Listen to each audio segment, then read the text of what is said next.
I'll just sit here and. I am live now. Okay. Yeah, no, I'm good now. Are you good now? All right. Yeah. Awesome. Yeah. So we'll be talking about this week. Toxicity in video games, right? Competitive gaming. Yeah, I think that's what we had planned. Right. So before we get started, first of all, I need to get your um, stream up real quick. Yeah, I got yours. So yeah, so I can see what the dealio is. So let me see. Let me link your Twitch in here too. It'd probably be better if we set up the multi-Twitch. That'd be smarter, right? So I'll provide the link. Oh, I said the link from last time works still, so I have Oh that. yeah. Mm-hmm. Okay. So this is the multi-Twitch link. If you want to watch both of our streams and you want to see Don Tony's pretty face, you can go ahead and click that link. You can see the both of us. Both our screens. It's a pretty good face. I've been working on it for 32 years, so It's an amazing face. It's a good one. But yeah, so this week we are talking about toxicity and competitive gaming. So you play Rainbow Six Siege pretty hardcore competitively. Yeah. I played hardcore Overwatch competitive. Well, I can't say I was a hardcore player. I think before I was a hardcore Overwatch player, but I don't think I was a hardcore competitive player. Well, and that's kind of where I'm landing more now. Like I tried the competitive. I don't really have the time to dedicate to actually like get in a league and compete. But I do play the game Right. pretty hardcore and consistently, and I have been for 3 years, 2.5 years, something like that. Okay. So before we start talking about toxicity, I wanted to ask you, so what does toxicity mean to you? What does that look like to you? Because the reason I ask is when I hear people give feedback when it comes to toxicity in games, it'll be like, some people were a little too demanding. I feel like that's toxic, or people were a little too assertive in the voice chat. I feel like that's too toxic. What does toxicity mean to you? What does that look like? So I think toxicity can vary from game to game. So like I know for Rainbow Six Siege, on PC at least, the toxicity can come in the form of text chat, because in that game you can text the enemy team also. So sometimes it'll be that. Rainbow Six Siege also has team killing. So that's one way that people can be toxic in game, is killing your own teammates, just being a dick like that. Right. Bullying. Right. Yeah. So I mean, what's the most common form of toxicity, though? I mean, is there something that stands out more than the other? For Siege, I mean the text chat, it's brutal. It's Brutal. really, yeah. Like I've seen people, it could be something as simple as like someone just typing easy Right. like after a round. I've seen other people going all the way up to like using derogatory homophobic slurs, racist, lots of racist slurs, Right. suck my dick, those sort of, yeah, lots of that. And then one thing you'll see a whole lot, and you'll see this some in ranked and what they now call quick match, which was casual, but like if you are solo queuing, sometimes you'll get paired up against a 4 stack. So you'll be on your team, the other 4 people are together in a party, and they'll just take turns team killing you every round. Because they've now introduced like a reverse friendly fire. So if you kill a teammate once, then reverse friendly fire is implemented, where if you do it again, the damage is reflected back to you and injures you. So they'll take turns. So every round they'll just team kill you just to be a dick. Yeah. And then you have to sit there. And in a ranked game, you can't leave or you'll get a penalty. So then you're forced just to sit there and just watch these other people play. And depending on how long the game goes, a ranked game can be up to 40 minutes, 45 minutes, where you're just sitting there pissed off, can't do anything. Right. So in Overwatch, it was very similar, except there was no team killing. But there was a lot of, derogatory terms, a lot of "you're trash, get the fuck off that hero," just a lot of aggressive behavior. And toxicity, to me, to kind of in a nutshell, is intentional malicious behavior meant to get a rise out of you, out of their teammates. I'm not sure if that's a good kind of like in a nutshell. That's a pretty good definition. I mean, Right. Yeah. Yeah, trolling's a big one. Trolling is a big one. Yeah, I would agree. So so with that being said, before we dive too deep, I wanted to ask you. So you mentioned to me at work the other day about five motivating factors of behavior. I forgot. It was I forgot what four. There's four four. Okay, functions of behavior. Yeah. right. Okay, I gotta make note of that. Four functions of behavior. Yeah. You want to educate everyone what that means? Yeah. So going off of like a behaviorism theoretical orientation. So behaviorism is the school or Layman's study. terms, don't Yeah. worry. So behaviorism is the study of behavior, basically. And so there's Right. been psychologists over the years who came up with the rules of behavior. Why do behavior happen? How are behaviors learned? And there's typically four functions to a behavior. So thank you, Mopsky, for the big raid. That's awesome. There's typically four functions. It's access to tangibles. So that would be to get shit that you want. Access to attention, which is kind of self-explanatory. Avoidance / escape, which would be to avoid things. That could be feelings, stimuli, whatever. And then the last one is sensory stimulation or internal kind of sensory issues. And if you think about your behaviors and everything you do, typically they will all fall into at least one of those categories. Right. Yeah. We go to work, we do that job. The function of that behavior is access to tangible. We get paid. Right. Yeah. Right. So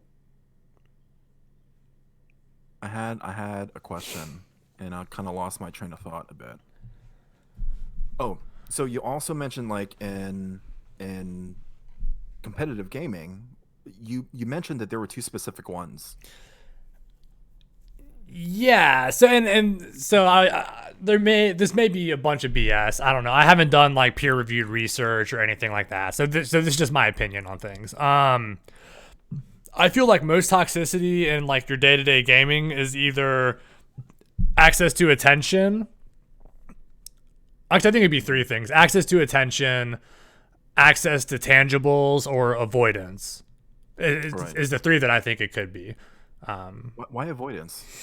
So, and this is kind of like, okay, so there's my thought on it. So you're playing Siege or Overwatch or whatever game. Right. You're sucking ass, your team's sucking ass, you're losing. That feels really bad. Like you have a shitty feeling inside. You're like, fuck, I can't clutch, I can't hit my shots. This is going really poorly. Maybe a way to avoid those feelings is to push that onto someone else and treat them like shit as a way to maybe avoid those feelings. Right. It's not my fault. It's this piece of crap over here on the Ash who can't hit any of their shots. You suck. Right. You know, Right. go to hell. Yeah. That sort of thing. And then access to tangible, I would say maybe like if you're a content creator, Right. sometimes the trolling could maybe make it for good content, Sure. entertaining streams, funny YouTube videos, that sort of stuff. Right.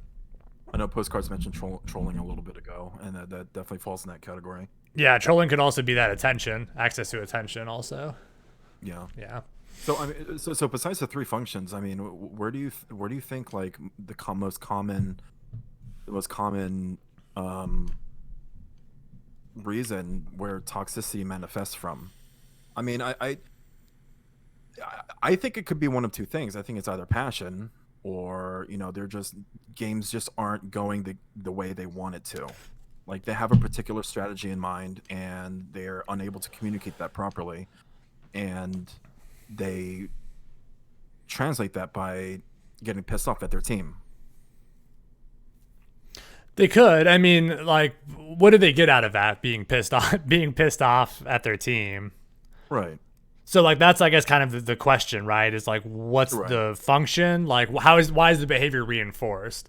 Because all behavior that we do is reinforced, and you may not always know what is reinforcing the behavior, but there's always going to be behaviors that's reinforced will continue, behaviors that are punished will stop, or if they're not reinforced, they'll just naturally die out. So I mean, it could be that they're sucking, the team's sucking, they're getting frustrated, but like, why go to the toxic route instead of just the like keep your mouth shut and just lose? I mean, like, why? Like, what?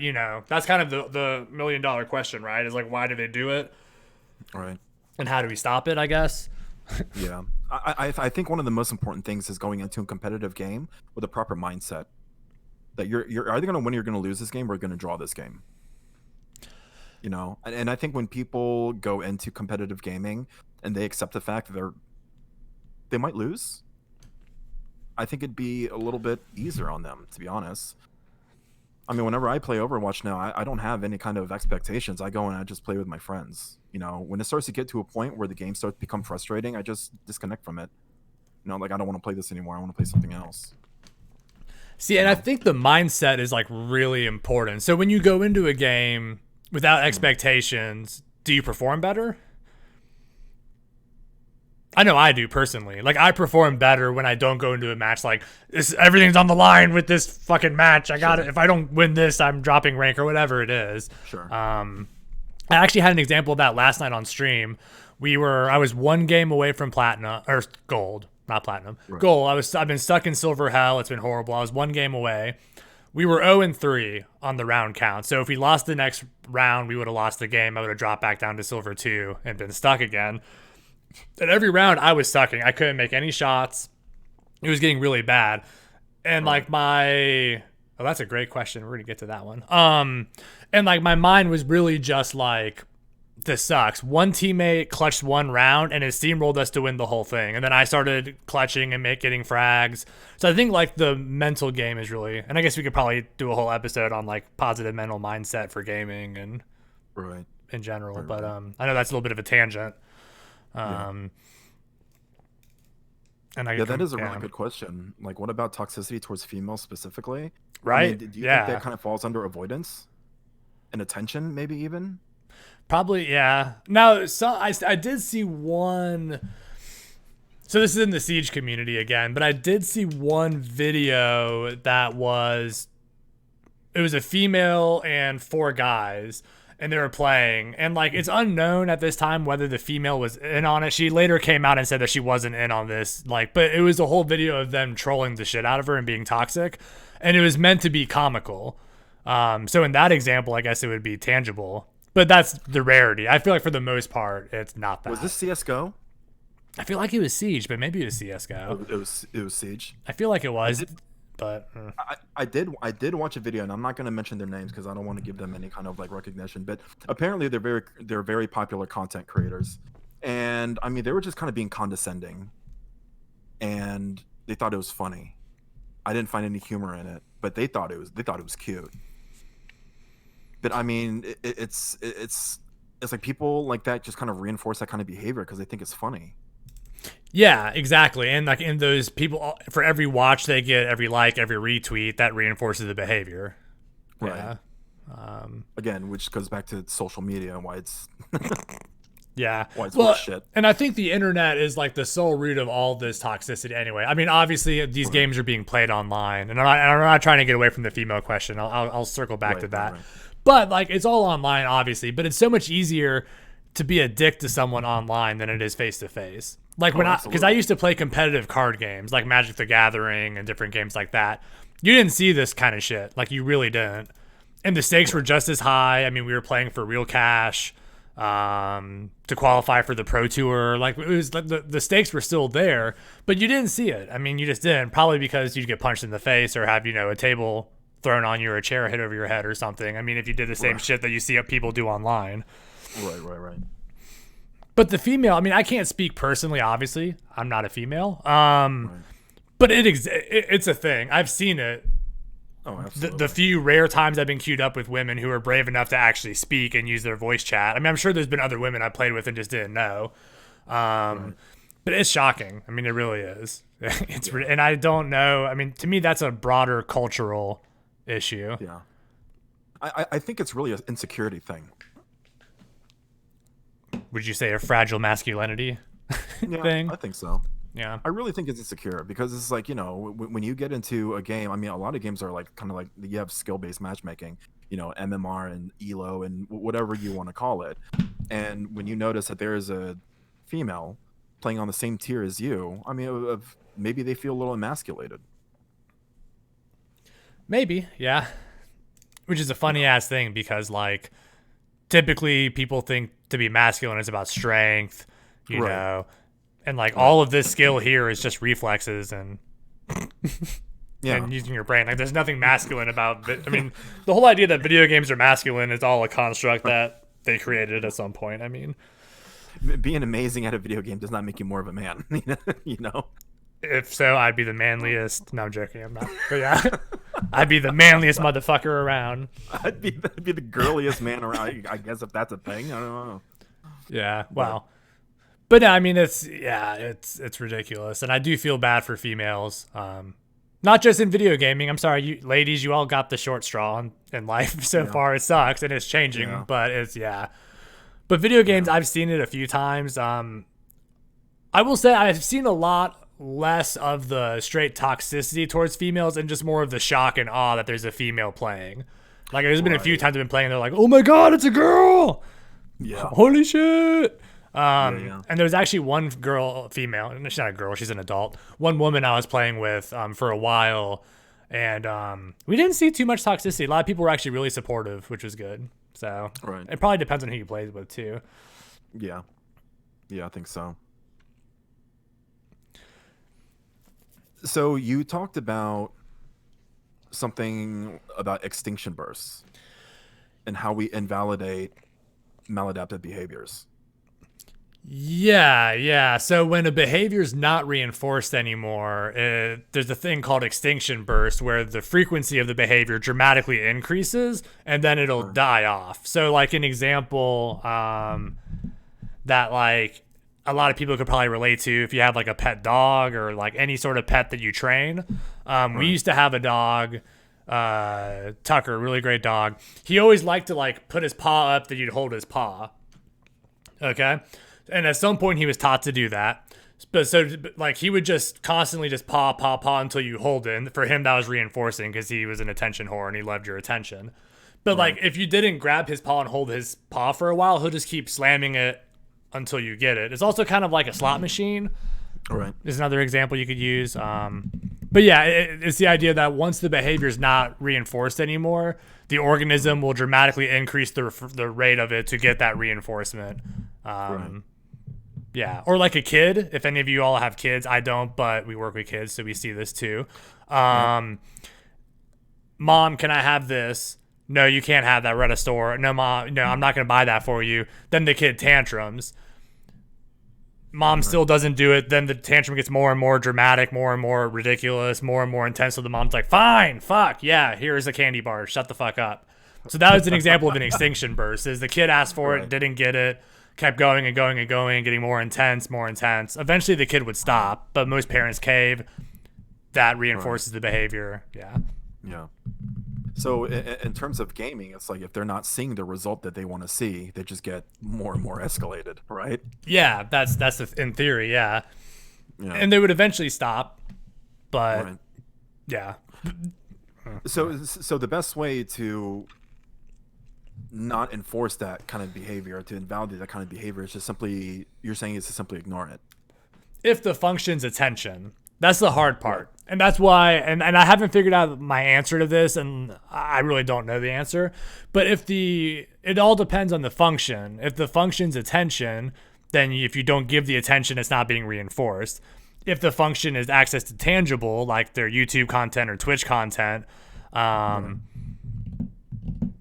no, you would ignore the trolls. You wouldn't troll the trolls. I'll explain that in a second. But yeah, so like you, so like if it's access to tangible, you don't watch toxic content. But you also, in each given moment, we can't know what the function of the behavior is. Like, so like when I try to find the function of a behavior at work, for instance, you got to take like lots of data. You have to observe, there's lots of like ways to do it. And it's going to be hard to know online. Like, you know what I mean? Right. It's going to be hard. But no, so if it's attention seeking, you ignore. I don't know if that's trolling. If you troll them, that could be giving them attention. Because even negative attention is attention. And I've told parents this before too. Like if the kid's acting out for attention, yelling at the kid is still giving the kid attention. You have to ignore. Yeah. Yeah. And I think that's something a lot of people struggle with, is actually ignoring. It's hard. Kind of comments. It's really hard. And typically what I do is I just ignore it. I really don't care what kind of toxic behavior it is or what kind of function it is. I just simply ignore it. I don't pay any attention to it now. and it makes my games a lot easier. And sometimes muting voice chat and muting all types of communication in the game helps a lot. Yeah, I was gonna ask, like, how do you get to the point where you can just ignore it? Like, how did you get to Right. that point where you like don't give a fuck anymore and it doesn't bother you? I just got tired of it because I've heard. Listen, I'm an I'm an Asian American male born in the United States since 1983. Right. I've been living in America for 36 years. I've heard every insult in the book. There is nothing you can tell me that's going to offend me. Like I've heard it all, and it's gotten to a point where it's just like I honestly I'm just tired of hearing it. It just gets old after a while.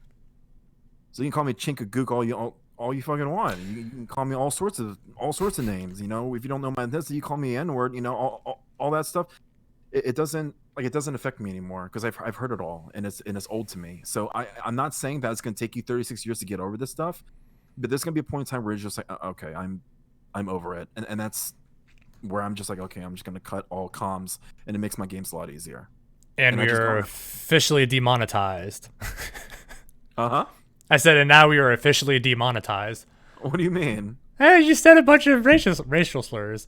Oh, Like, I know you're allowed to because you are Asian yeah, American. I get that, but like, still, it's yeah. yeah. My We bad. don't get any money from this anyway, guys. Don't worry, that was a joke. Yeah, yeah. But I mean, it's you eye roll, I eye roll too. I mean, it's Yeah. Turning off the text chat is probably a good thing if you're sensitive to these sort of things. We actually had, well, he's still alive. I say we had, like he's not here anymore. When I was actually playing on Iron Mountain, trying to get ready for like to enter competitions for Siege, our IGL, our in-game leader, Lakota, he would honestly just turn off all the text chat because he's like, I don't give a fuck what they say. It throws me off my right, game. I don't even want to see it. right. Yeah. So yeah, I mean, it gets to the point where you're just like it becomes comical after a while. And it's just like okay, dude, I've heard it all. Let me just cut it out. So I mean that's how that's how I deal with it. So So that's an interesting distinction. So in my chat, yeah, if we could take calls, that'd be easy. But we'd have to give everyone our Discord link, and we'd have to make sure no one came in and trolled us. You know, come in here, start yelling stuff. But she was saying with the troll comment earlier from the perspective of a female, if you ignore cat callers, it doesn't stop. But if you call them out, they tend to stop doing it. I think that has to do with the face-to-face interaction, which online, you call them out, they're not scared, they're not embarrassed or ashamed. In person, I imagine someone be like, hey, lady, woo, look at that ass. And then you try and be like, what the fuck you say to me? They'll be like, oh, shit, you know. But like online, they'll be like, well, who the fuck are you, lady? What you gonna do to me? So I think that's kind of the difference there. it's much different in person. Much different in person. Yeah. Because they have a lot of protective barriers. You're in a game. All you can hear is either a voice, or if you're just typing, it's just text. You're connected to a username. There's no face, there's no voice, there's no physical appearance or anything like that. So it's like, of course, they're protected by anonymity. They're not going to be threatened by it whatsoever. And if they get suspended or banned, it's like whatever. I'll play something else until my ban goes away or my suspension goes away. Or get another account. Like, I don't know about other games, but I know Siege, they don't do IP bans. So if I get on there and I'm toxic as hell, because Siege has a system to report toxicity, I could just go buy another account until my other account's not banned anymore. Or if you're on Xbox, it's even worse because you can make for free as many accounts as you want. Same with PlayStation. There's a limit. It's like 12 or something. But yeah, I mean, on PC, you have to buy a new copy of the game each time you want a new account. But Right. So how do you deal with the toxicity? I tend to try to ignore it. Sometimes I kill them with kindness, and that actually ties back to if the function of the behavior is avoidance, like if they're feeling like crap about themselves or about the way the team's performing. I've found that sometimes if someone's being a dick to me, if I humanize myself, they tend to stop. So there was one example where I was playing, I think this was back on Xbox, I think. And like I lost us a round. A teammate started like yelling and cussing like, you piece of shit, you trash. And I was like, yeah, you're right, man. That did not go well. I, potatoed my shots. And then after that, he was like, oh, it's all right, man. We'll get it next time. And then it was fine. Yeah. Like, it was the Yeah. weirdest thing because I was expecting this dude to be a dick the rest of the game. But I owned Right. up to my mistake and I was like, I'm trying my best, dude. Like, it's hard. Right. And then it was Yeah. fine afterwards. Yeah. So I don't know. I mean, in theory, if they feel like crap and they're trying to avoid those negative feelings by making other people feel like crap, Right. if you lift them up, then they won't feel like crap and they won't try to do that. I don't know. Yeah. Some people just get off on being a dick. Like we have a friend, my wife and I, we went to college with. She'll know who I'm talking about. He likes being a dick. He's like a real life troll. He just enjoys it. Yeah, Right. it's the thing. Yeah. Now, are all games equally bad with toxicity? Is what I'm curious about. I know Rainbow Six Siege can be very toxic until you find the right people. But not all games seem to have that same level of toxicity. Like so Overwatch you Yeah. said could be pretty bad. Yeah. Overwatch can be pretty bad. When it's bad, it's really bad. But it's never to a point where it was just kind of like it was kind of toxic. No, it's like when it's toxic, it's toxic. Yeah. People really putting each other down and really going at it. And I remember this one match that we played, and this guy was just putting the whole team down. He was just insulting everyone. He just didn't stop. He just went on the entire 2 rounds. It was just nonstop. From when the game started, he was quiet, and then as soon as the countdown went to 0 and everybody's coming out of spawn and everything, we played like shit. We played like shit, and he just laid it into everyone, just calling everybody names. And we had a couple teammates who was just like, "Dude, relax, it's fine. We'll get it. We'll get it. We'll get it." And he just wasn't having it. And he just kept doing it and kept going and going and going until to a point where everybody was just like, "I just want to get out of this game. Like I don't even care if I lose SR. I just want out." Yeah. I've had some games like that in Siege where I was literally like, crap, we won the next round. I wish this was over. Like, can we just throw this? Like, I'm tired of playing with these people. I don't know if not making team-based games is the answer, though. Yeah. I'm not so sure, Postcard, if that's really like the solution. Yeah. I don't know what the solution is. I have no clue. I've thought about it. I don't really know. Other online games, because like at first I was saying it's the internet's fault, right? I was like, you don't have the same toxicity in in-person competition. Like there's some, like, sports and different things there is, but I feel like it's worse online. But like I don't think all online games are like that. Like Guild Wars 2, definitely not toxic whatsoever. Really good community, but it's also not quite, even in their PvP, it's like not nearly as toxic. I don't remember World of Warcraft PvP being toxic either. Yeah. Like I never, even in like the higher like 3v3s and different crap like arena, I never had like messages from people being like, "Eat a dick, you stupid frost mage." I've never had that sort of stuff. Yeah. WoW can be toxic, but not in the way where it, like, if you're going into like a PvP match or battlegrounds and stuff like that. But it's more like the world PvP.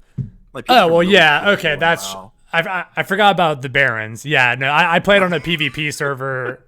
The Barons sucked, and so did Quest TV. There was one, what zone was that? It was like a level 40 or 50 zone. Stranglethorn Stranglethorn? Ville? Yeah, Stranglethorn Yeah, was really Stranglethorn bad Ville, too. Yeah. Yeah, so you're right. Okay, yeah, I guess I'm romanticizing WoW. I haven't played it in a while. Yeah, same. I do love me some World of Warcraft for the Horde, baby. Yeah. Yeah, Woo woo. yeah. My Horde Apex tattoo. isn't too bad either. Yeah, Apex. I can count on one hand how many toxic encounters I had, and I think I've only had like maybe 2 or 3 truly toxic encounters, and yeah, Apex isn't bad except for the cheaters. I think that's a pretty solid form of toxicity, but Oh, that's a whole other, cheating Yeah. definitely is. yeah. And in Siege, you have a lot of those like closet cheaters where it's not like Right. like you have like the obvious cheater that's like flying through the map and like killing everyone in 2 seconds, and then you have those closet cheaters where you can't really tell if they're just that good or if they had a drone spotting you and knew where you were at, or if it was it's weird. What's FF14? Final Fantasy 14. Oh, okay. Yeah. Final Fantasy 14 is toxic. Yeah, I can definitely see that. I remember playing Final Fantasy 14 when it first came out, and all the US servers were full. So I wasn't able to create an account on US servers. So everybody flooded to the Japanese servers. And I created a character on the Japanese server. I just wanted to play the game. I wanted to do dungeons. So there was pretty bad latency. And I remember we were doing this one boss in a cave. I forgot what level I was, but I just couldn't get out of this cone like slam that he would do. It was I was fighting a beast and he would do this like cone like slam. And as soon as I saw it, I would run. And I would get hit by it every time. And I just was like, I don't understand what's happening. And people were just like cursing at me, like, get out of the thing, get out of the thing. What's so hard about that? You're an idiot. And I was just like, dude, like I'm moving. And I would tell one of my buddies, I was just like, okay, I'm gonna tell you when I'm moving. And as soon as I saw I moved, he was like, no, you're still standing in place. So it was actually latency, but everybody was just laying into me, like, you know, you need to move out of that, you need to move out of that. The entire dungeon went fine, except for just that one boss when the latency was really bad. And I was just like, it was so bad because we just kept wiping and wiping and wiping. And I was just like, I feel terrible. Like, I kind of want to leave, but at the same time, I do just want to finish this. So that left a really bad taste in my mouth. And afterwards, I just stopped playing. Yeah, now that I'm even thinking back, like, pug groups in WoW could be pretty bad also back in the day. Yeah. Now that I'm thinking back, yeah, okay. Mm-hmm. So besides Apex, do we have any game out there right now that the community's like super open and not toxic? Not toxic? Besides Guild Wars, I can't think of any. But also the way Guild Wars is designed by nature, there's not as much like competition. It's very much like community based. Like the world bosses, you all do it together. You don't compete for resources. Right. Yeah. Yeah. Funny thing, a lot of WoW people came over to Final Fantasy 14 and said the community is better. Well, yeah. Of course, it's gonna feel like it's more watered down, especially if you're in like a really toxic community. I mean, but at the same time, I think it depends on who you play with. Depends on who you play with. And that probably goes back to when you were saying earlier about the team like based games can be toxic. I mean, if you find yourself a group of good people, right. Now your opponents may be toxic, but then just turn off the text chat and they don't have to deal with it. I think people should play more competitive sports, like actual real life competitive sports.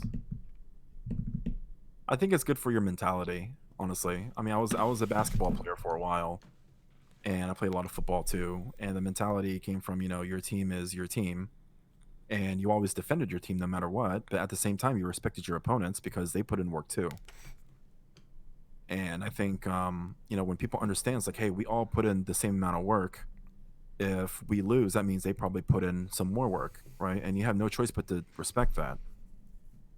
And whenever I played any kind of sports, we always showed respect to the other team. Of course, you know, things can get heated at times, but at the end of the day, it's like, hey, you guys played really well. You guys are really good, you know. And I think it's just building that mutual respect for other people, and it's also face to face. I mean, played a lot of contact sports, you know. Yeah. So you don't want to talk too much shit, or you might get hit a little hard, you know. Yeah, and I mean, I didn't play a whole lot of sports. I did a tiny bit, but I quickly learned that I wasn't made for it. But I had the same idea. It was, I guess, it's like a single person sport, but those like competitive card games. I mean, again, like sometimes you would kick ass and you would just stomp people, and then sometimes you'd be humbled and you'd be like, wow, dude, good game, like you whooped my ass, you know what I mean? Like, I think that's part of the problem is people don't respect game when they've been, you know, one-upped. Like, and I try to have that mentality in Siege instead of being like, oh, that's bullshit, what the hell. I try to be like, okay, yeah, dude, that was a great play, you whooped my ass there. Like, I'm gonna try to use that next time. Nova says raid progression was toxic in both WoW and Final Fantasy 14. Yeah, I agree. It requires a lot of coordination, you know. So does this just come down to people not being assholes? Like, is that really like what this all just comes down to? Is that if we can raise people to be respectful of each other and value humans, this won't be a problem? I think so. I mean, of course, you know, again, we're still human. and regardless of whether you humanize someone, I mean, you still have those emotions of being angry and getting frustrated and things like that. But it's how you channel those emotions is what really matters. So I just think people should learn how to cope with some of those emotions. You know, some DBT skills and something is. Yeah, I know, right? Realistic, yeah. Gotta teach them But some, like, what? Some dear man. yeah, right. Accepts radical acceptance. Dude, there's way too many acronyms in DBT. I I could know. not remember all of them. Yeah, yeah. What is dear man even?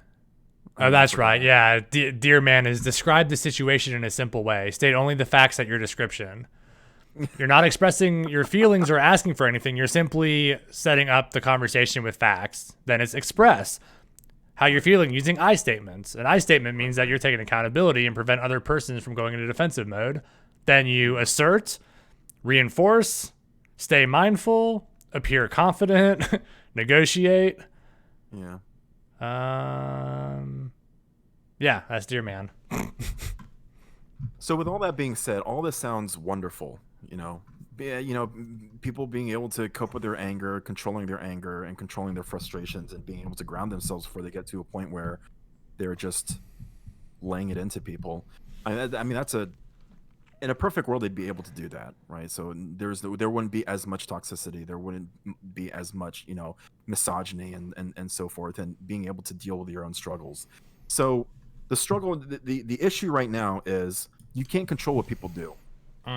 You can't control toxic players. There's no way, absolutely no way.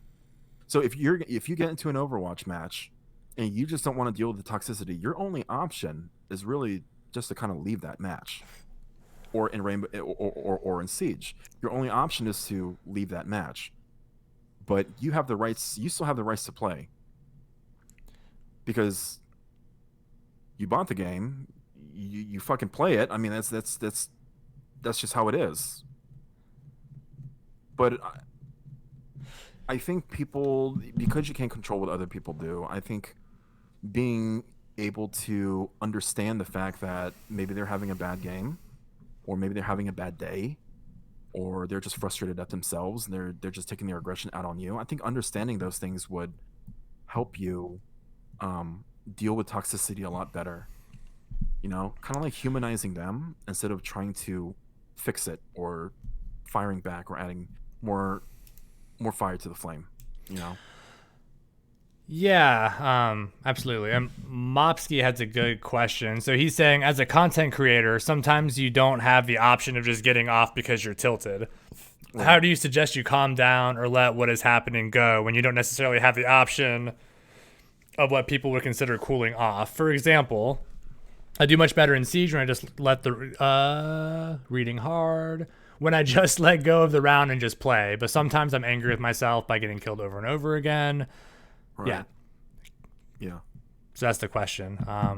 And Siege is hard too, because if you're in a ranked game, if you leave the game, you get punished. It's an automatic loss. You have a 30-minute suspension that you can't play anything else for 30 minutes, or you can't play ranked again for 30 minutes. Yeah, so that's a tough one. I mean, on stream, if you're streaming, you could use it as an opportunity to demonstrate, like, look at this shit. This is the toxicity people talk about. And then you could model the behavior that's expected, that you want to see in people. You could also, I would also be curious, what internal messages are you telling yourself that's getting you frustrated and angry? Like, this isn't fair, this is bullshit, or like, I suck. There's I'm sure there's some sort of internal messages that you're telling yourself that you can stop and reframe. But it's tough. Siege is a tough game for that. Especially when you're streaming. And if you're a streamer who streams a single game like yourself, you're playing Siege, and you feel obligated to play Siege the entire night, I mean, you're kind of, do you feel as if you're stuck playing that game? Or, I mean, what do you do? Are you okay with switching games? Are you comfortable enough to switch games? I mean, I can. I think most people who watch me are just watching for Siege. But that's also because that's kind of like all I do. I also like Siege. I don't know. I'm kind of a one. I don't want to say I'm a one game person, but I've always been that way. Like when I played WoW, that was the only game I played. I did that for like 8 years. Um, you know. Right. But yeah, so Mop, it looks like that's it right there. I mean, you're putting yourself down over a mistake instead of trying to move on from it. You say I know it's my bad play that put me in that place. So I'm sure there's also it's the negative self talk is what you need to work on for that probably. Yeah. So one thing I do want to say about toxicity is I do think you can model it well. So okay, so when it's over and over, it creates a loop. It does, and so thought stopping, that's a technique you want to learn, is thought stopping and then replacing it. So when you catch yourself going into that automatic thought loop, you tell yourself, Mop, shut up, stop, and then you replace the thought with something else, like, okay, I lost from this, it takes practice. Thought stopping and things don't come naturally. It takes practice, especially when it's an automatic thought like you're describing. What I was saying, though, is you model the behavior you want to see. I actually had an example of this last night on stream. There was a little kid in the game, like really young. You could tell from the sound of his voice. And he just kept he was talking and we were engaging with him. And at one point he was like, oh my God, you guys are so nice. Most people tell me to shut up, little kid, go back to bed. And and it was me, one other person, and 3 randoms. So I feel like if I set the tone from the beginning of the match with the kid by being nice and respectful to him and being, and I feel like that set the tone for the whole match, and no one gave the kid shit. Even if the kid screwed up or was annoying, no one gave him shit. No one was toxic. And for him, he said that was an anomaly. Like he said that never happens.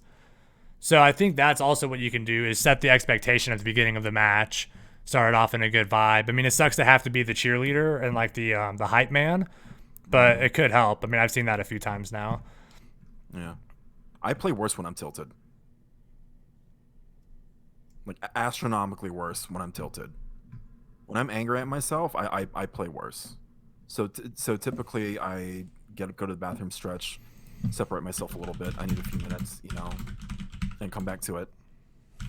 But for me, that's kind of how I deal with it. Because I think most of us know what we're capable of in game. I'm not expecting to play like a pro. I'm not expecting anyone else to play like a pro. You're gonna miss shots. You're gonna make dumb plays. I mean, I was streaming Apex Legends earlier today, and I made really stupid plays, and my team got killed for it. But I accepted it. I was like, that was stupid. I'm not gonna do that again. Yeah. And I think any of those competitive games, it's difficult. Right. It is. I mean, any game that ties a skill rating to your performance, I think is tough also. I don't know about it if it's this bad in Apex, but I know in Siege, a lot of people placed their value on what their rank is. Right. So if you're not a high gold or above, you're a scrub and a piece of shit. You know what I mean? I think a lot of people ascribe their worth based on their rank or their kill death ratio or whatever the stats are for whatever game it is you're playing, and forget that it's a video game and that stats don't mean everything. Yeah. Some of the best players I've ever played were freaking coppers and silvers because they solo queued all the time. Right. So, I mean, what advice would you give everyone? I mean, if you were to give them advice right now, what would you tell everyone how to combat some of this, toxic behavior and the negative self-talk and all that stuff?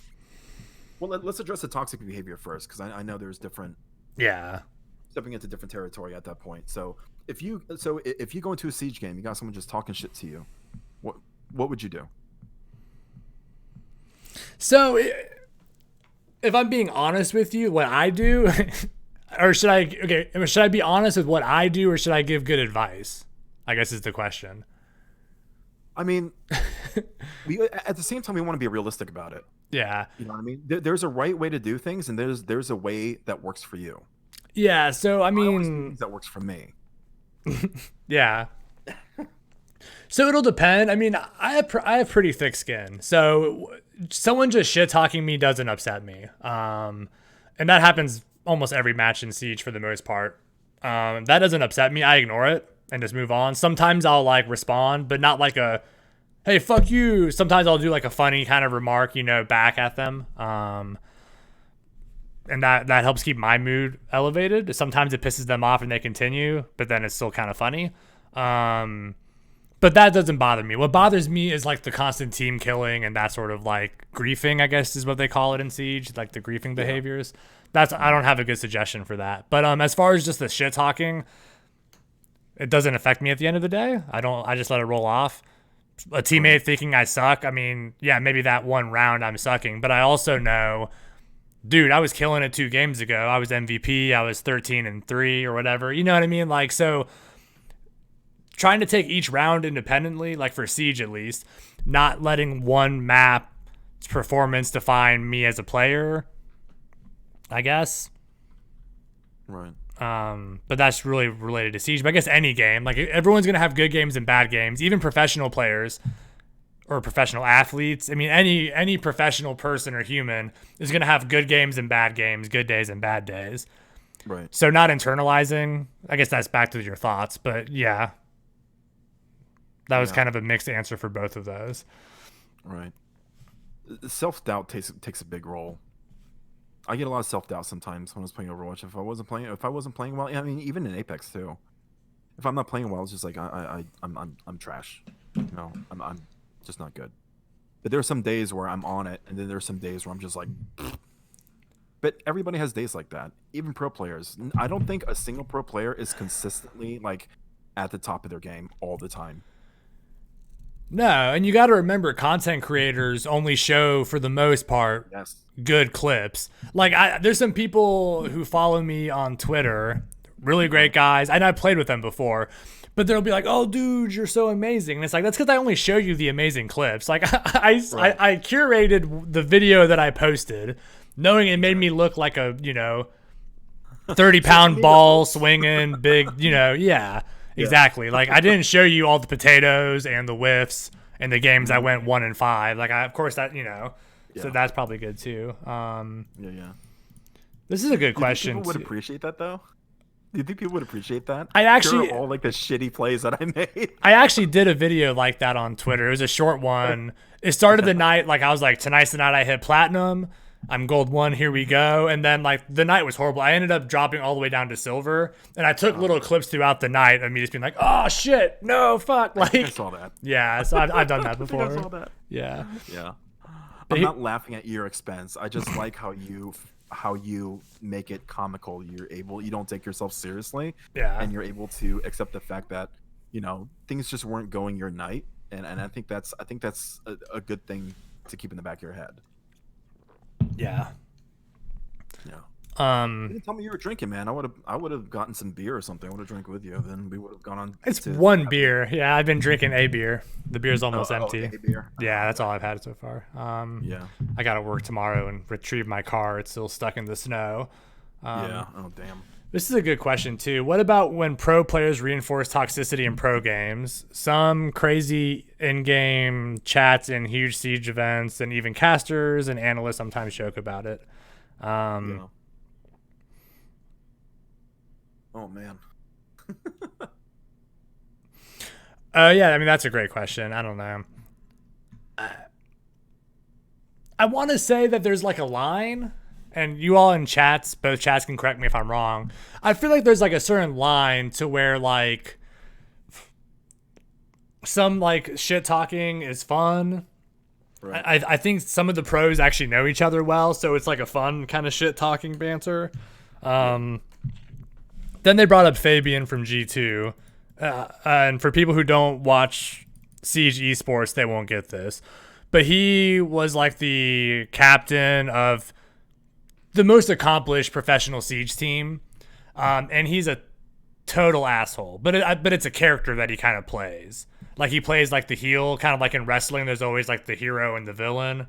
Yeah, kind of the Gordon Ramsay of esports. Yes. Oh yeah. He's a huge dick. But from everything I've heard in real life, this is like the nicest, sweetest guy. Like he literally will take all the time to talk to and meet fans. But he's a total dick. Like in an interview after one game, they were talking about the next match they had to play like Team Empire, and he's like, well, they're fucking shit. Like they play like shit. I'm not afraid of playing those, and like that sort of thing. Like he's just really toxic as hell. I think it's about if the other party perceives it as being joking or not. Right. Probably, and that's hard to tell, and I feel like that's where social skills come into play. Right. Like knowing what's inappropriate shit talking versus like inappropriate shit talking. I mean, I think whether they take it as a joke or not, I mean, things like that just shouldn't be said. I think that's just poor form in general. So you don't think any level of shit talking is appropriate or acceptable? So like all shit talking falls into I think there's a line, right? I mean, there's like absolutely, yeah. Yeah. I mean, if they were just like, for example, it's like you guys are playing so-and-so team tonight. It's like, oh, we're not worried. Things like that. I mean, you could be classy about it. You could be appropriate about it. I mean, you don't have to come out and say, oh, that's a, fucking shit team. You know what I mean? There's different ways of communicating that. Well, he got punished for it, so he's not allowed to do exit interviews anymore after games. Well, I mean, yeah, maybe he should take a different approach next time. Yeah, no, he got punished. I mean, yeah, obviously people saw a line there and he leaped over it. So yeah. I mean,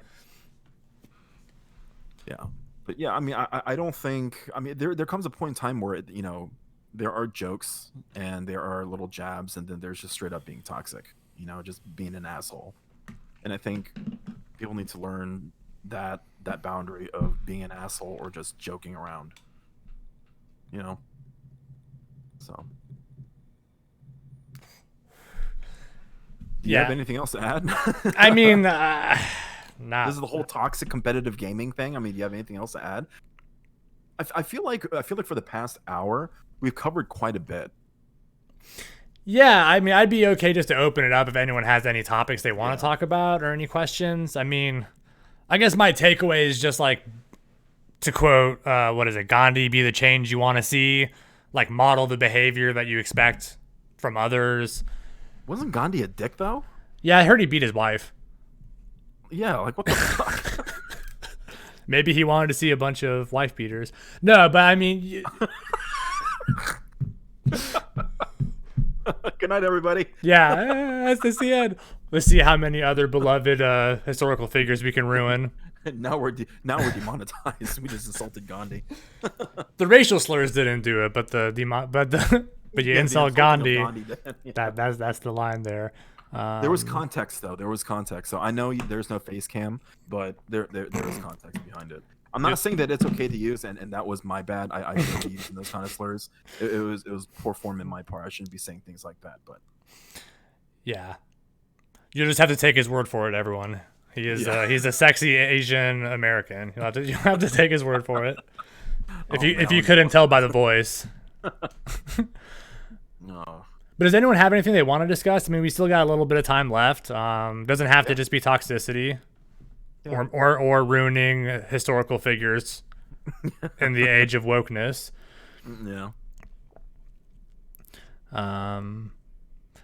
Yeah, I mean, I definitely think modeling the behavior you expect is always a good rule of thumb. So, right.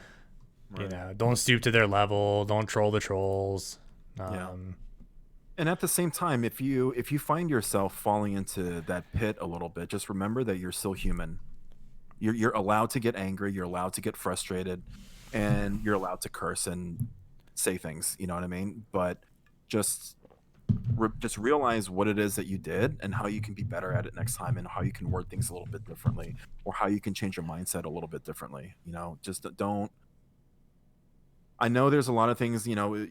We tell you guys, try to do this or try to do that, but don't feel as if you can make that change immediately. Give yourself some time. Takes practice. Oh yeah, absolutely. Here's the question: what do you do every day to relax? What is your go-to? We'll start with you, Color. What is your go-to relax thing you do every day? Honestly, man, the gym is working wonders. So you like exercising?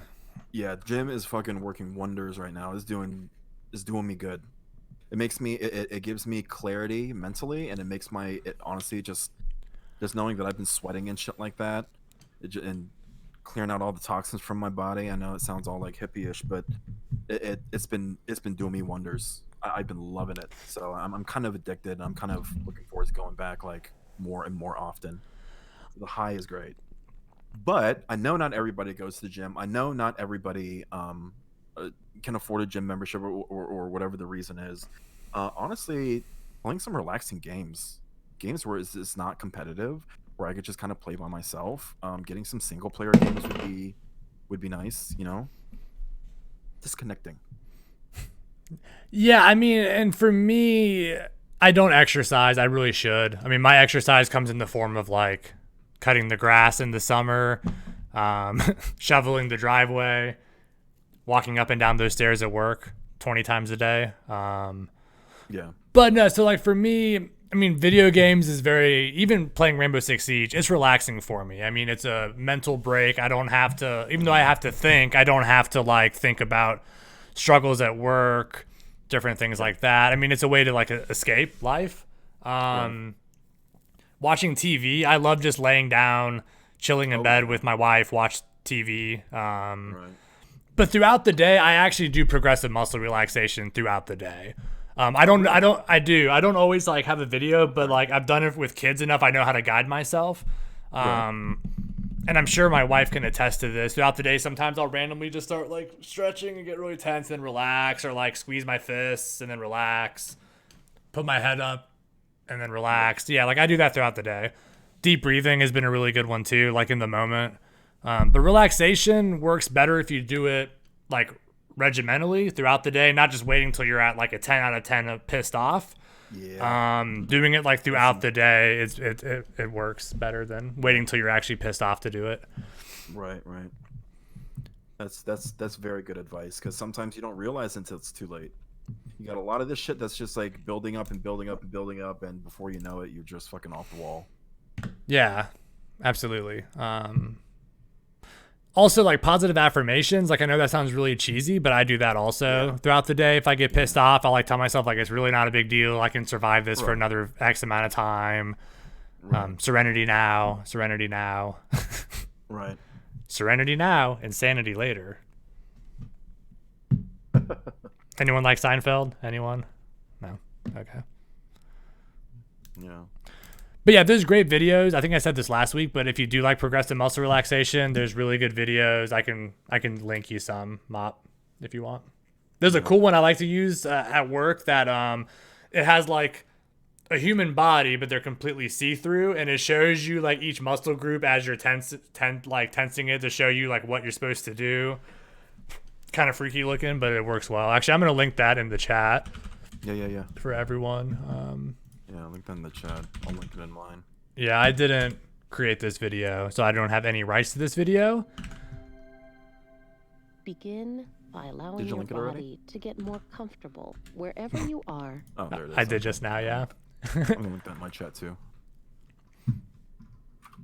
I can't do guided imagery. It's a little too kumbaya for me, if I'm being honest. Like Yeah. you're sitting on a beach. Overhead, you Yeah. hear the waves, and I can't do that. It's too much for me. Patient for it. Yeah. But like the relaxation stuff. Get to the good part.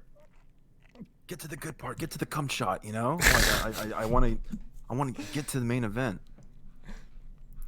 I'm sorry. Yeah. There was a line I crossed it. I Yeah, apologize. it's okay.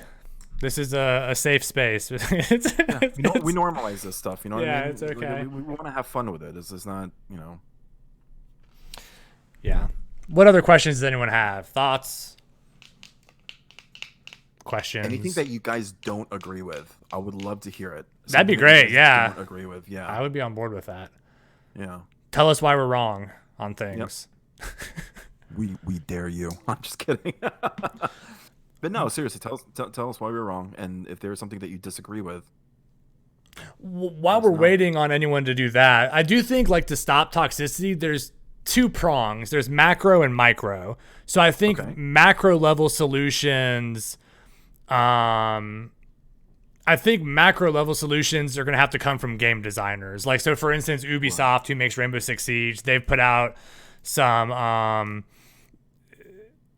they've put out some kind of like macro solutions, like reverse friendly fire, toxicity band waves. And then what we were talking more about tonight were like the micro level, like what each of us in our small communities can do to kind of stop it. But I do think that larger change will probably have to come on the macro level. Like I know some games do a great job. Like I think Dota or League of Legends has like the you're a piece of shit queue where like if you get like reported enough, like you're relegated to the queue with all the other pieces of shit. Right. And then you have to have X amount of games of being like favorably rated to get back up into the normal queue. Yeah. Like I wish more games would do something like that. All right. Yeah, I mean, I appreciate the efforts that they put in to combat toxicity, but I mean, I think most of it is going to be on us, to be honest. There's only so much that they can do. I mean, they developed the game, they put it there. How we behave, they have no control over. And what we say to other people, they have no control over. The only thing they can do would be like, we don't like your behavior, we don't like your attitude, bye-bye. You know, that's the most they can do. But at the same time, they are running a business, you know? And so, yeah, I don't know. When it comes to these, you know, developers and these companies and kind of what they're doing to combat toxicity. But what I do know is it's you want to learn how to kind of deal with it on your own, you know. So I see my wife disagrees with a lot of what we've said, but it's too much for her to type in. So she wishes we had like a call-in system so she could call and tell us. So how about this? Why don't I create an invite?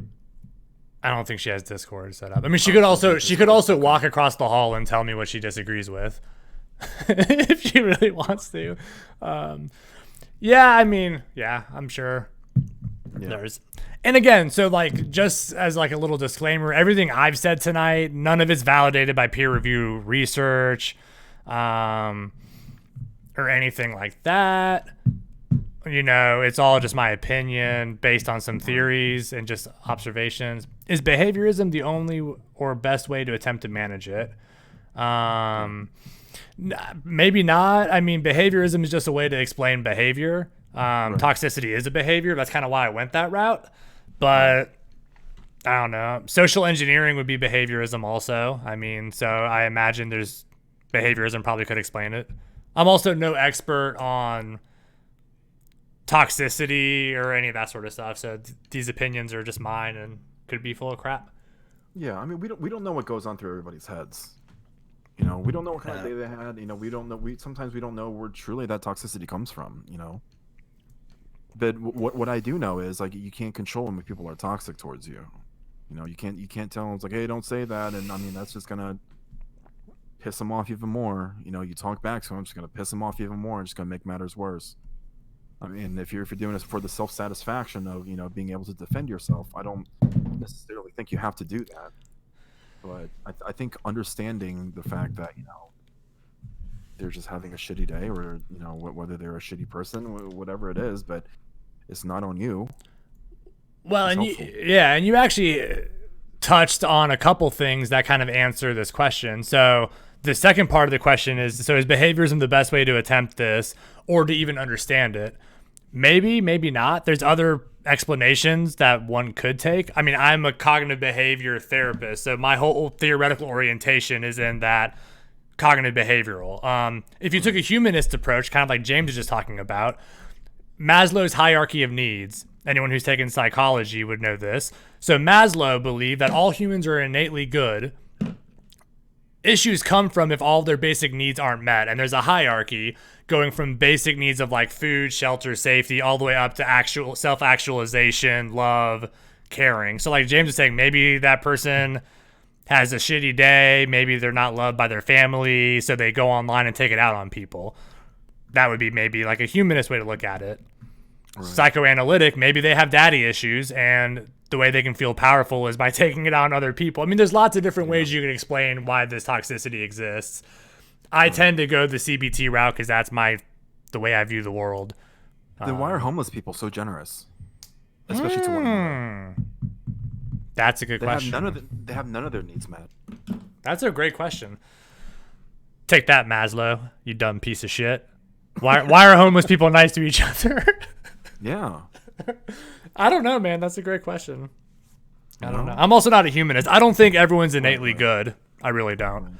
I also don't really believe there is good or evil. So I don't believe people are innately good or evil. Right. But that's just me. And I think it. I don't know. That's a whole nother conversation. It really is. It's a whole nother conversation, and I think it comes from when you're in a position like that, you start to humanize everything because you're going through it, and it's kind of a reality check. You know, like this is the situation that you're in right now, and this is how you feel. And I guess human nature. That's when the human side of you kicks in. You know. Like, I don't want anybody else to feel that way. I don't want anyone else to struggle. So, you know, this is like kind of like the survival of the fittest, but at the same time, I want to be able to support others who are in the same situation that I am. You know, that's why I got into this field in the first place. I got into this field because I know what anxiety and depression feels like, and I don't want other people to feel that way. And so I'm doing what I can to help others. Yeah, and I think most people who get in this field have a similar story. Like, I know for me, and we talked about this a little bit last week, but I didn't actually go into too much detail, but I really don't really care if people know or not. But, like, for me, I used to have a really bad substance abuse issue. So part of it, I feel like, is this is a way for me to atone for the bullshit I put people through, you know, throughout life. Right. So it's kind of a way to give back and to kind of try to help people because I know I was a terror.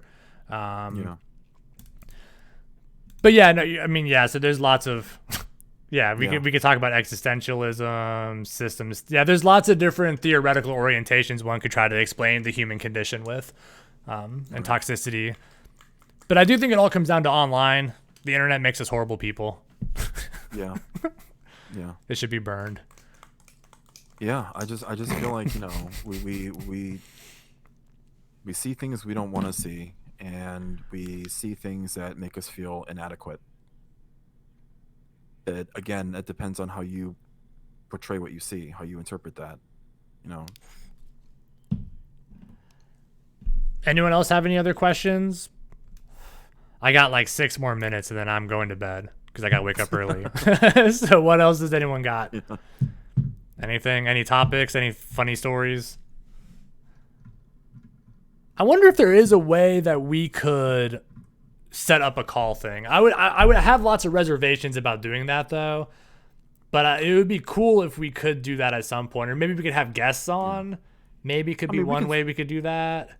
I mean, I could just simply moderate the Discord. So the channel that we're in right now is locked, and the only way that they can get in is if an administrator pulls them in here. But as soon as we hear some bullshit, I just ban them. That's true. We could always do that sort of thing.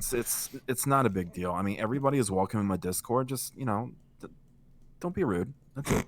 That's all I ask for. Don't be a douche canoe. Come in, be nice. You know, and ask legitimate questions because I don't want to waste anybody's time. Yeah, and something we could explore. This is also episode 2, so we're still evolving. Yeah. Oh, Stella. Nice. Stella. But yeah. What else?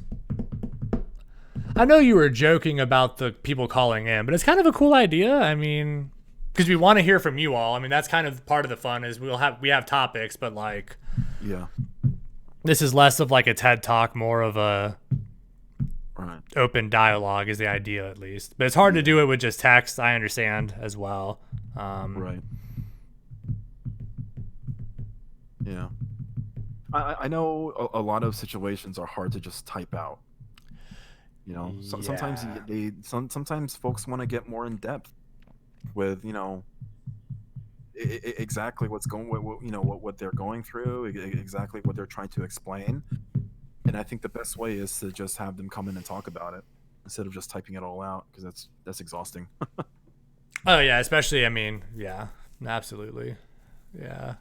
Anyone have any ideas of what they want to hear next week? I mean, I know James or Colorproof and I can come up with some ideas for next week, but if anyone has anything that they want to hear, I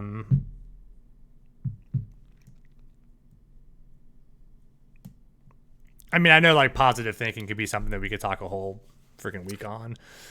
I know. That could be like a whole topic. Yeah. The next topic that I do want to talk about though, and I know this doesn't have too much to do with gaming or anything of that sort, but I would love to talk about self-worth. That's a great topic as well. Definitely. I think people need to understand that you don't need validation from anyone else to know that you're a good person or, you know, you are who you are. And I think that's a pretty heavy topic, and I think that'd be a good one. I mean, I think it will give you a different perspective on a lot of things. So, So I like this question too. yeah. Shoot. I don't know if we have time to go through that or not, but it's a great one. Maybe I'm gonna write this down. Does gaming reinforce introversion or self-isolation as a coping mechanism? I mean, for me, not really. I mean, I always tend to interact with someone when I'm playing games. I'm not sure if that's the answer you were looking for, but I always have people to play games with. I always have someone to interact with. So, I mean, if we're talking about introverted, um, and self isolation, I mean, I don't know. Yeah, I'm gonna have to think on that one because it does give you a degree of separation from people. So like I know like I'm an introvert and I do know I get drained as fuck spending time with people. Right. That's a good question to think on. And Yeah. and Mopsky, I mean, dude, like I would totally be on board getting you on to actually talk about that if you're ever comfortable. Yeah. He said it in chat, so I'm assuming he's okay with me reading this because I actually have the chat up on my screen. But Okay. we have someone in chat who at some point was growing up was in a church slash cult and wants to at some point tell his story of leaving that.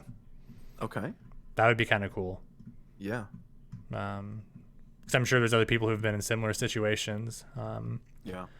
But yeah, psychological distance, I guess, is what the isolation as a coping mechanism. That could be a great topic in general.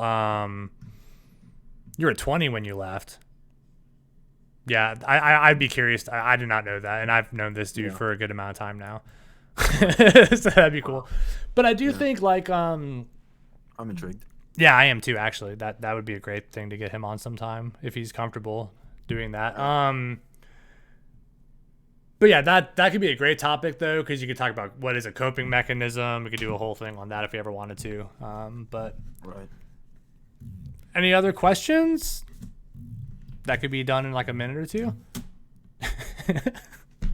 Because I'm tired. Okay, yeah, well, it looks like Mopsky's cool one day to get on and talk about that. So yeah, maybe we could do that next time. That would be cool. Yeah. I'm totally down for it. I am too. Yeah, actually, I would love to hear that story. That would be cool. Yeah. Anyone else curious to hear the story of someone who got away from a cult slash church growing up? I think that's pretty cool. I would love to hear that. Yeah.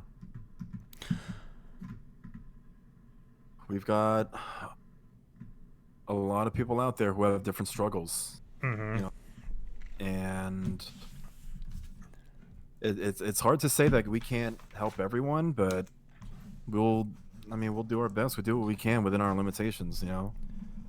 Well, and sometimes just telling your story can be cathartic in itself, you know? I mean, just, yeah. Yeah, sometimes simply just that act. I mean, oh, it wasn't a death cult? I don't care anymore. No, I'm joking. I'm still curious.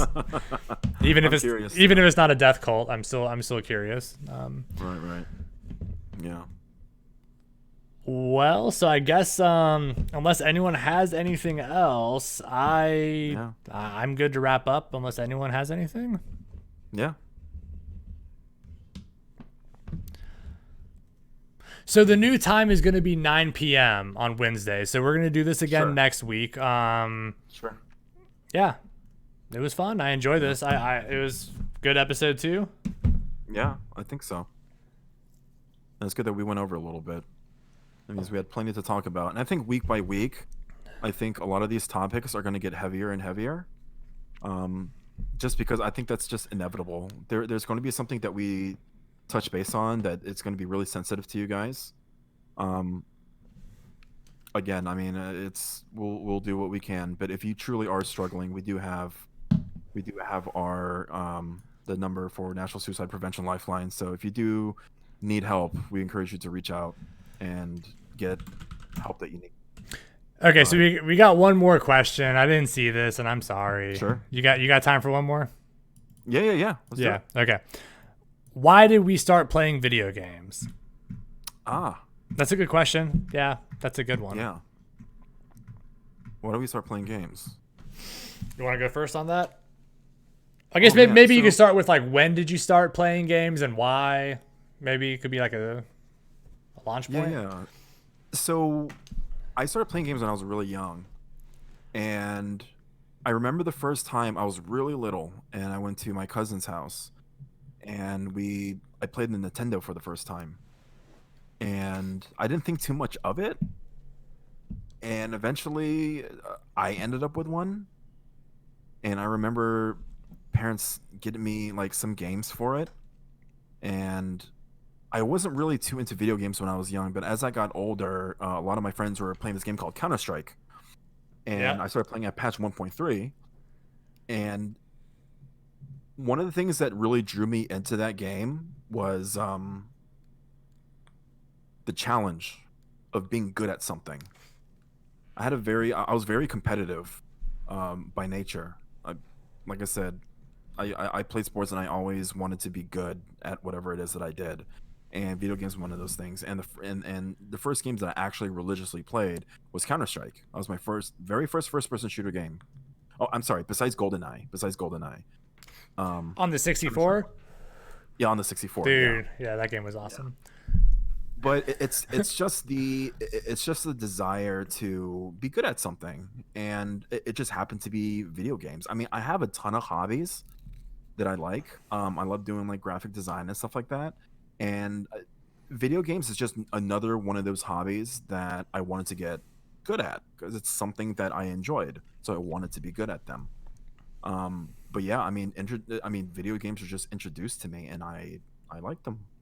That's really the only reason I have for playing. So I'm trying to think how to word this. So I don't want to say I was born into video games, but so I have an older brother. And I remember when the NES came out, we got one. I'll be 33. I think that's right. I guess my wife can correct me if I'm wrong. I'll be 33, next month. So I was probably like 5 when the NES came out. So the first game I ever played was Mario Duck Hunt.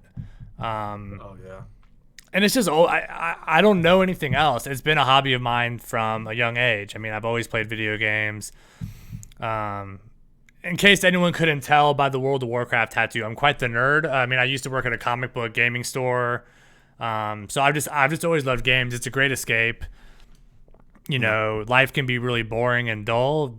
Video games, hell, I can do anything I want. I mean, I'll be 33. I'm glad I knew my age. That's a plus. Some days I don't know my age. But no, so I mean, it's, normal life, I'm boring Don Tony. Video games, I can be freaking an ice mage who can teleport and turn people to sheep and all sorts of crazy shit. I mean, there is that competitive aspect I've always loved. I mean, when I used to compete in Magic the Gathering and other card games, I mean, it's a way to get that competitive nature out. It makes you think. Like, I don't play a lot of mindless games. Like, I mean, I do love some. Like, I gotta be honest, I love Diablo. That game is kind of a hack and slash. I guess when you get higher up, maybe there's some strategy, but the levels I played at was just, here's the mob, I'm gonna go click them and kill them.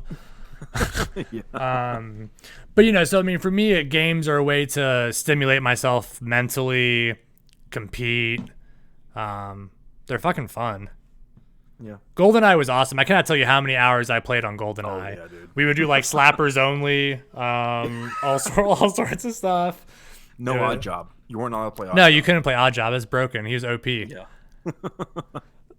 So yeah, I mean, that's probably, I would say, why I got into it. But I don't know anything different. I mean, honestly, from a young age, throughout my life, we had the NES, the Super NES, the 64, Dreamcast, Sega Genesis. Yeah. Those were all the consoles. And then I had I guess when I was younger, and then we had the PS2, the original Xbox, the new Xbox, and now PC. And I had a PS4. So, I mean, I've always played video games. Yeah. They're fun. I've always loved first-person shooters. I guess GoldenEye is what introduced me to that genre. I did play Counter-Strike a little bit. There was a gaming store, the rival one to the one that I used to work at a long time ago. They had some computers set up, so they would do Counter-Strike. This is back in 2003, 2004 maybe. Yeah. So I don't know what version it was, but it was before CS:GO. I mean, it was before that at least. I think it was 1.6. I have no clue. Yeah, and I think that's when yeah. And then I got into World of Warcraft in vanilla, and I played it like it was my job. I mean, I would play like 8 to 10 hours a day, 7 days a week. Right. Not literally, because I did have a job or I was in college, but yeah. I think video games can be really healthy.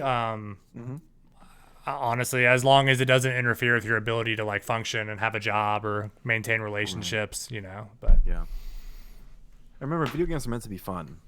If you're not having fun anymore, then you may want to pick a different one, or you may want to step away for a little bit. You know, that's my rule for myself. If I'm not having fun, what's the point? So. yes, that was Yeah. 16 years ago. It was a long time ago. Yeah. Yeah. But yeah. All right. So I think I'm going to tap out. So next Tap out. week, same time, we may have a special guest. I guess we'll figure that out. Right. So this video will be uploaded on my YouTube channel. If anyone wants to give that a follow, I'm pretty sure the link is maybe in the panel below. If not, it's just Don Tony Lamb on YouTube. I will not be uploading this because I don't really pay much attention to my YouTube channel. Yeah. I don't even have a YouTube channel. Come to think of it, I know it's links to my original, to my Gmail account, but Dude, I don't my really upload YouTube channel is like really fresh. Like there's literally like 9 subscribers, like 7 videos. It's primarily at the moment, it's primarily this being uploaded. Like I have last week's on, and then I also upload like full length matches of Siege. So it's nothing. Right. But if you want to, I mean, if you didn't catch this whole episode and you want to see it, it'll be up after the 24-hour embargo, because Twitch has a 24-hour embargo on things. So it'll be up on the channel Friday. Yeah. And I mean, in the meantime, you can always just rewatch the VOD if you want to. Well, that's true as well. Yeah, you can watch the VOD. But yeah. I kind of want to share my plans for this year, but I think it might be a little early.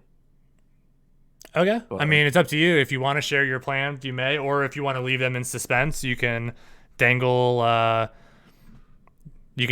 out there that at some point you will hear. Yeah. Right? She did a great job on it, right? Or he did. Why did you say she? Because then Phaesia's a girl. By the way, that's my wife, in case you didn't know, Color Proof. Oh, yeah. Okay, I just didn't know I didn't know if you knew who that was. Very well aware. I didn't want to call them by the real name because I'm not sure how anonymous you want to be. But yeah. Well, that was my ideal. That was all me. That was all you. Actually, then Phasia came up with the name Mind Games. Yeah. That was all name. her. I loved it. As soon as you shared that with me, I was like, let's do it. I love that name. It's perfect. I liked it Fucking love too. it. I thought it was good. Yeah.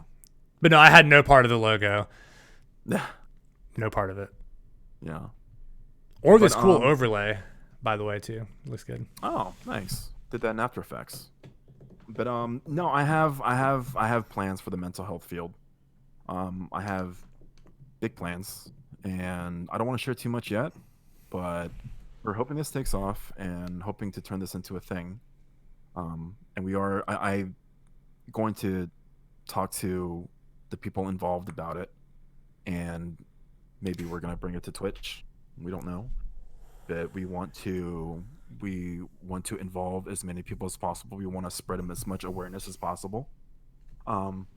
Otherwise, if you enjoyed this stream tonight, if you enjoyed our, I guess you can call it a talk show. It's not so much a podcast. But if you enjoyed our talk show tonight, give Don Tony Lamb a follow. Our URLs, his URL is in the overlay at the top by the Mind Games logo. There you go. And same goes to, you know, Colorproof. Anyone in my chat, you should follow him as well. It's right there. Yeah. I think these talks are going to get nothing but more interesting. So I'm really looking forward to how this opens up. And we might even, later on, touch base on the same topics, but from a different perspective or so with some new information and whatnot. But there's so many things to there's so many things to discuss. The possibilities are endless. Absolutely. Yeah. And so, who knows? Some days it may just be talking video games. I don't know. We may have some lighter days. We'll just kind of see how it goes. But yeah, no, I'm enjoying it. I'm loving people coming out. This is awesome. So it's great to see.